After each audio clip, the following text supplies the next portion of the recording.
ایک صحابی نے نبی کریم صلی اللہ علیہ وآلہ وسلم سے عرض کی، مجھے کوئی بھلائی کی بات سکھا دیں۔ آپ صلی اللہ علیہ وآلہ وسلم نے فرمایا کہ یہ وظیفہ پڑھا کرو، سبحان اللہ والحمد للہ ولا الہ الا اللہ واللہ اکبر۔ اس نے عرض کی، اے اللہ کے رسول، یہ تو اللہ کے لیے ہے، میرے لیے کیا ہے؟ آپ صلی اللہ علیہ وآلہ وسلم نے فرمایا، جب تو کہے گا سبحان اللہ الحمد للہ لا الہ الا اللہ اللہ اکبر، اللہ تعالیٰ فرمائے گا تو نے سچ کہا۔ اور جب تو کہے گا اللہم اغفر لی، اے اللہ مجھے معاف کر دے، اللہم ارحمنی، اے اللہ مجھ پہ رحم فرما، اللہم ارزقنی، اے اللہ مجھے رزق عطا فرما، اللہ تعالیٰ فرمائے گا میں نے یہ سب کچھ تجھے عطا کر دیا۔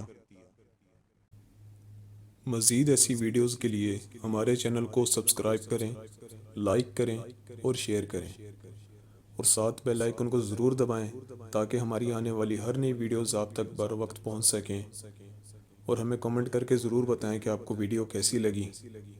آپ ہمیں فیس بک اور انسٹاگرام پر بھی فالو کر سکتے ہیں، لنکس ڈسکرپشن میں ہیں۔